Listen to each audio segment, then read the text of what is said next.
mañana. Estamos de vuelta con ustedes y a esta hora de la mañana, como estaba previsto, tenemos ya el contacto vía Zoom con la ingeniera María Eulalia Silva, presidenta de la Cámara de Minería del Ecuador. Querida María Eulalia, qué gusto saludarla. Buenos días y bienvenida en cumplimiento con lo que había planificado el gobierno para el día de hoy. Comenzaría la reapertura progresiva del catastro minero. ¿Qué implicaciones tiene esto para el sector? Bienvenida. Buenos días, Luisa, encantada de estar con usted y con su audiencia.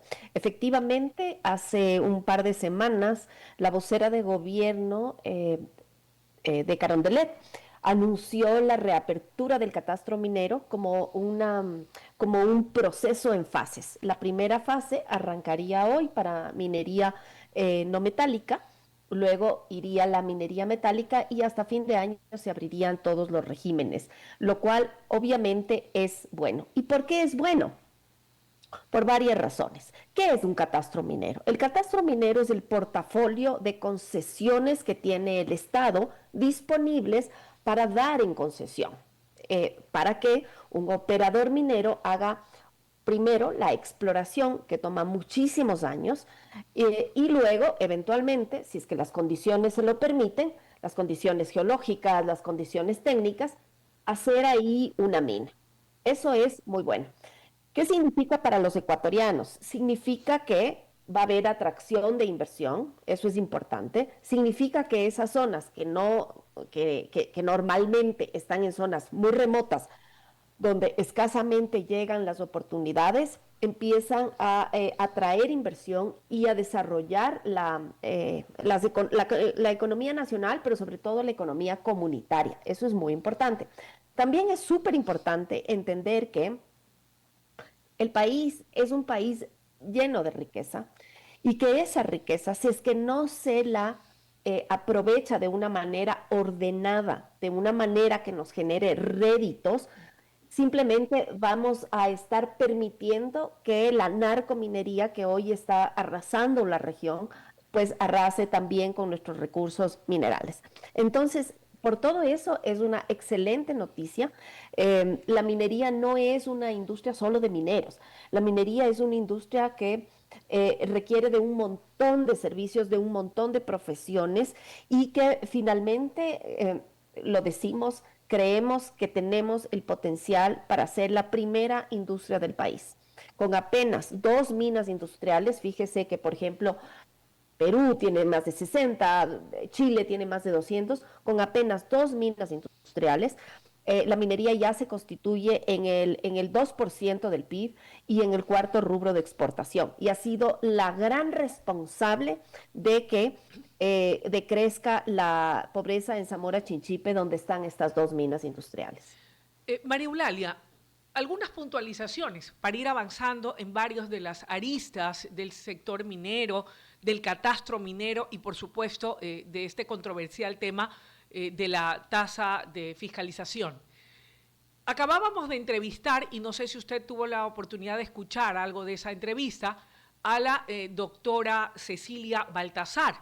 Ella es una de las asambleístas del movimiento político Pachacuti, del brazo político de la Confederación de Nacionalidades Indígenas del Ecuador. Y yo le preguntaba su opinión del tema de la reapertura del catastro minero que fue cerrado en el 2018 por presiones de estos movimientos, y entre ellos del movimiento indígena. Y ella señalaba que no estaba de acuerdo, que esa era una de las líneas rojas que en este caso, este brazo político de la Confederación de Nacionalidades Indígenas estaban dispuestos a luchar y a defender para que todo lo que conlleve a una minería extractivista que pudiera poner en riesgo las fuentes de agua y de la vida no puedan tener un buen puerto o llegar a un buen puerto.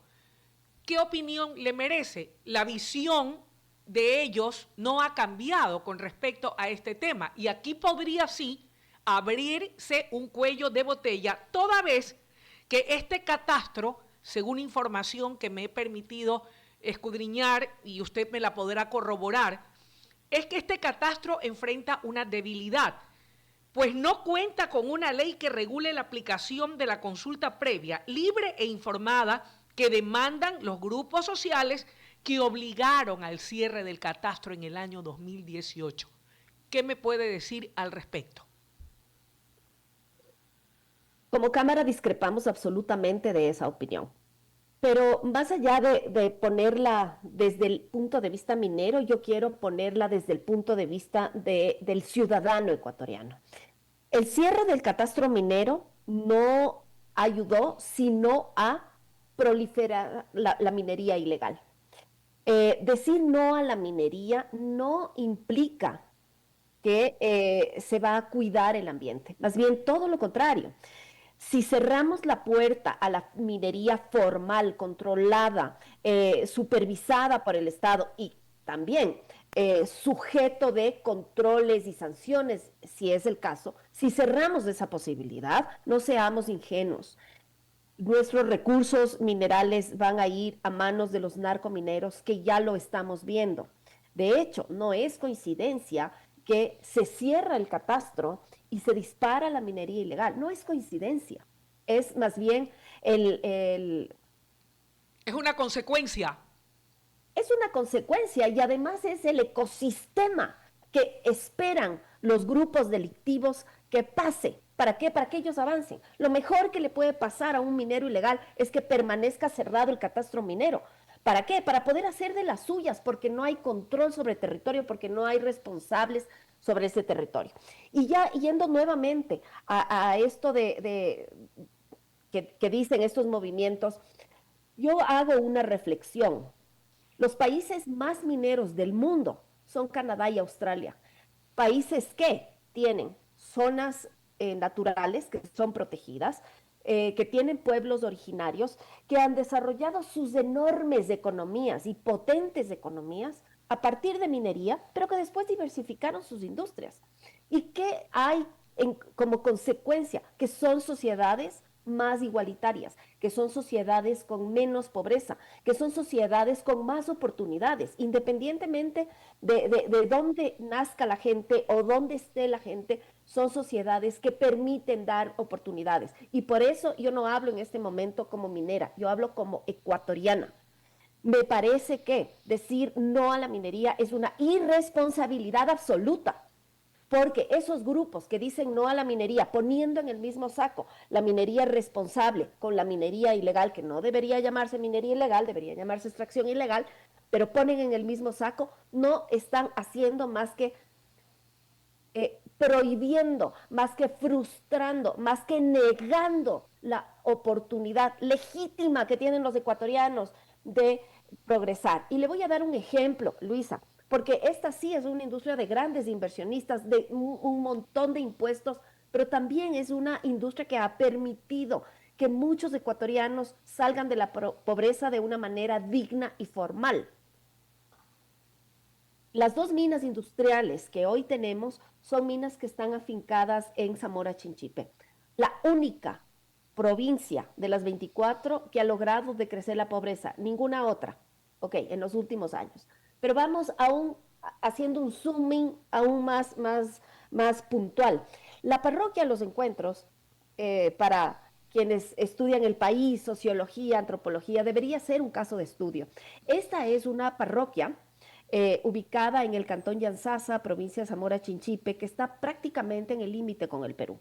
Esta parroquia vivía normalmente de la subsistencia, además es una parroquia que durante algunas generaciones conocieron lo que fue un conflicto bélico y que ahora vive una realidad que es muy distinta a la que vive el resto de cantones o de parroquias del Ecuador. Allí, antes de la llegada de la minería, por ejemplo, la electrificación no era general, mucho menos la conectividad y mucho menos el ingreso de los chicos a las universidades. Hoy, la parroquia Los Encuentros tiene 100% de electrificación, 100% de conectividad a Internet y lo que antes era algo impensable, como que los chicos accedan a la educación superior, hoy existen más de 450 chicos que han accedido a la educación superior con programas además de apoyo para que cumplan sus objetivos y algunos de ellos ya se están graduando. ¿Y sabe cuál es la maravilla, Luisa? Porque a mí me hace pensar que podemos tener un mejor Ecuador. La maravilla es que estos chicos no están buscando migrar ni a Quito, ni a Guayaquil, ni a Cuenca. Están volviendo a su comunidad, están poniendo negocios, están estableciendo consultorios para distintas profesiones. Yo creo que como ecuatorianos, Luisa, tenemos el derecho y el deber de soñar en grande, porque somos un país al cual la naturaleza ha bendecido, pero no podemos malbaratar eso. Es como la parábola de los talentos, ¿no? Más allá del tema religioso, es una parábola preciosa que habla de que habían tres hermanos que les dan estos talentos, que era una especie como de semilla. A uno le dan 10, a otro le dan 5 y a otro le dan 1. Cuando su padre regresa, el que le dio 10, el padre le dice, ¿cuántos tienes? Mira, yo invertí estos 10 y ahora tengo 20. Perfecto, te los quedas. Lo mismo hace el que le dio 5, había doblado, te los quedas. Pero el que tenía 1 dice, no, yo tenía miedo y no hice nada. Y el padre se lo quita. Esta parábola que me he permitido citar, yo creo que puede dibujar lo que quiero decir. Tenemos recursos en el Ecuador, tenemos recursos que además necesita el mundo para descarbonizarse. Tomemos esos recursos y démosles una gobernanza formal. ¿Para qué? Para que el Ecuador salga adelante. Y no lo digo yo, lo dice el Banco Mundial. El Banco Mundial estudió nuestra economía y nos dijo, ustedes son un país pobre con la capacidad de volverse un país de renta media. Enfóquense en tres industrias, minería formal, agricultura y turismo. Entonces, es mentira que hay que escoger entre el oro y el agua. Es mentira que hay que escoger entre la minería y la conservación. Teniendo minería responsable podemos tener el oro, el agua, la conservación, el estado natural y por supuesto los recursos. María Eulalia, ¿quiere decir entonces que no cabría, cree usted, el insistir con esta ley?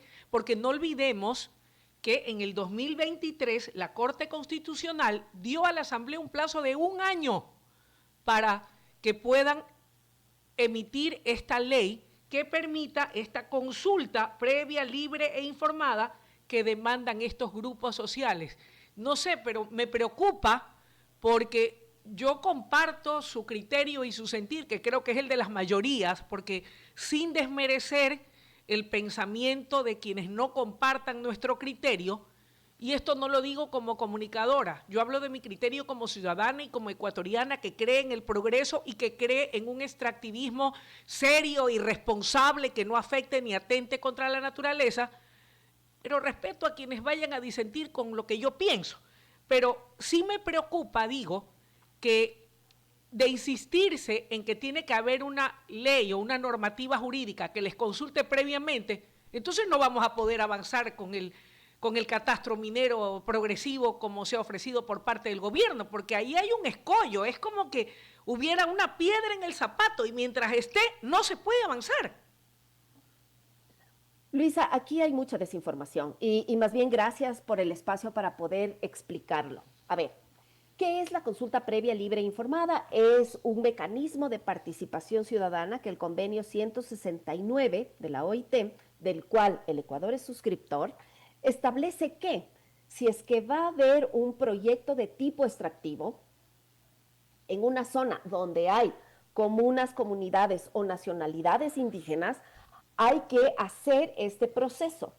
¿Es la compañía? No, es el Estado que hace este proceso con esas comunidades. Bien. Y ahí una primera puntualización. Hay que identificar bien las dos partes. No es la compañía minera, es el Estado. Y el receptor, digamos, de esta consulta son pueblos o nacionalidades indígenas debidamente probada su calidad. Lo resalto. Ok, muy bien. Es verdad, la Corte Constitucional le dio a la Asamblea Nacional un periodo, un plazo límite para expedir esa ley de consulta previa, pero no fue en el 2023, fue mucho antes del 2023. Ese plazo se venció el 20 de diciembre, en agosto del 2020, hace 5 años. y no se expidió, la Asamblea Nacional de su tiempo no expidió, no trató esa ley. ¿Qué ha dicho la misma Corte Constitucional en los últimos fallos? E inclusive esto está prescrito en la misma Convención 169, que establece que la falta de ley no excusa la falta de práctica.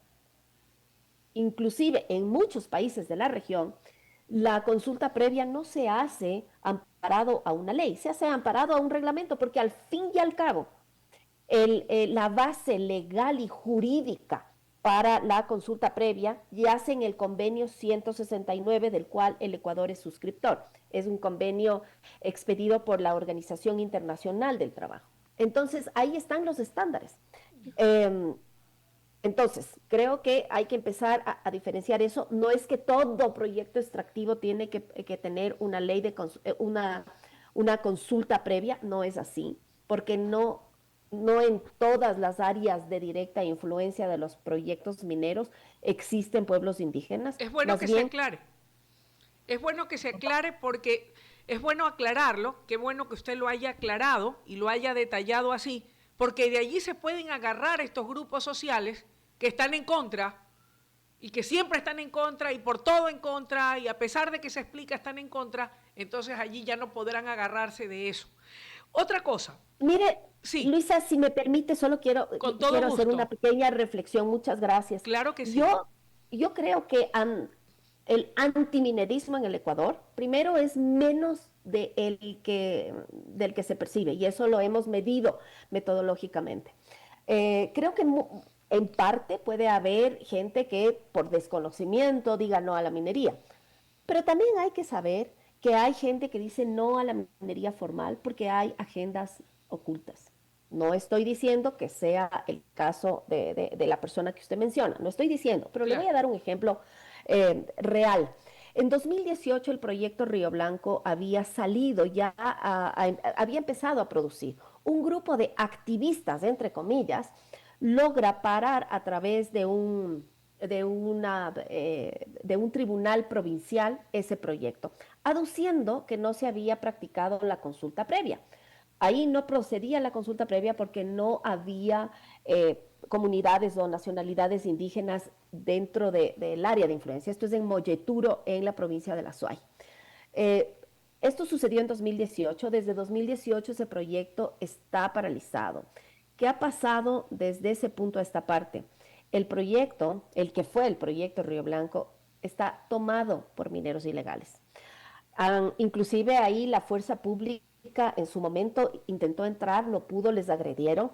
Se sabe que allí inclusive están entrenando grupos irregulares. Y yo me pregunto, ¿dónde están los activistas? Que tanto les molestaba el tema de una consulta previa que no procedía. ¿Dónde están? Parece que están cómodos viendo cómo está siendo arrasado por minería ilegal. Entonces creo que eso ya nos da una pista de cuáles podrían ser en muchas ocasiones las verdaderas intenciones para parar proyectos mineros. Me queda claro. Óigame, el tema de la tasa de fiscalización. La última vez que conversamos iban a tener o habían solicitado una reunión con el Ejecutivo, con las autoridades pertinentes, en este caso de minería también, y entiendo que en esa reunión ustedes iban a plantear la posibilidad de rever el tema de la tasa. ¿En qué ha quedado? Porque hasta lo que he podido escuchar, de acuerdo a versiones del señor Javier Subía, del viceministro de Minas, él ha dicho que la decisión está en firme y se mantiene irrevocable. Primero, porque se requieren de recursos para poder hacer un verdadero control y un verdadero combate a la minería ilegal. Pero hay algo más que él hace en declaraciones en una entrevista de prensa, y quiero preguntárselo porque es bueno escuchar siempre a las dos partes. Él dice lo siguiente, y yo me lo he anotado aquí. Dice, el primer punto tiene que ver, obviamente, con, ha dicho él, con el tema de poder combatir la minería ilegal. Dice, lo segundo, refiriéndose a la ARCOM, a la Agencia de Regulación y Control Minero, dice lo siguiente: la agencia no tiene capacidad para poder hacer inspecciones. Ese es el primer punto. El segundo, a propósito de la necesidad de tener que dar luz verde a esta tasa de fiscalización, el segundo tiene que ver con que hay más de 240 concesiones en mediana y gran minería que tenían comprometidos 4.800 millones de inversiones, pero no se han hecho. Tienen estos territorios sin ser explotados. No han pasado a la etapa de exploración avanzada. No hay perforaciones y no tenemos forma de controlarlo.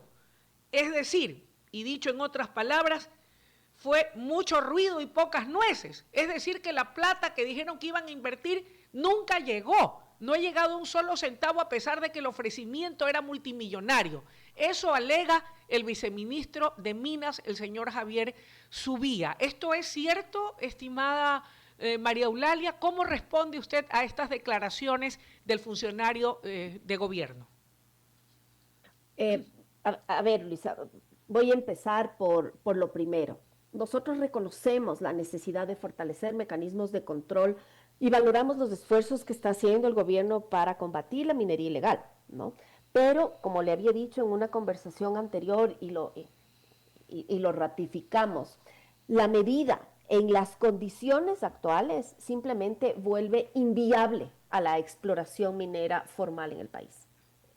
Para empezar, el día jueves tuvimos una reunión en donde además estaba el viceministro de Minas. Se estableció que se abrirían unas mesas técnicas que durarían un mes. ¿Para qué? Justamente para que nosotros podamos explicarles a las autoridades cómo el impacto enorme que tendría y devastador que tendría la aplicación de esta tasa en estas condiciones en el país. Entiendo, permítame María Eulalia, la interrumpo. Entiendo que finalmente ya hay una decisión, y corríjame si estoy equivocado, usted debe estar más enterada que yo, de que el gobierno ha pospuesto la tasa minera, su implementación. ¿Esto es cierto y que van a conversar? Mire, en esa reunión, una de las cosas que pedimos como Cámara fue que suspendan la tasa hasta terminar estas conversaciones. Porque recuerde usted que el primer pago viene en julio, y muchos de nuestros exploradores, aquí voy a abrir un paréntesis, Luisa, porque creo que es importante entender esto. La industria minera es una industria que podría cambiarle la faz a la economía nacional, eso sin duda alguna, pero eso no significa que todos los concesionarios mineros estén en la misma capacidad de pago. ¿Por qué? Porque la exploración entre avanzada, entre inicial y los estudios económicos, que si bien ya no es una etapa de exploración, pero es una etapa de permisología, de estudios de factibilidad, toman no menos, Luisa, no menos de 12 años. ¿Qué ha pasado en estos 12 años? El inversionista solo ha metido plata, todavía no ve el retorno de su inversión. Y después viene la construcción. Una mina cuesta entre cientos y miles de millones de dólares. Ok.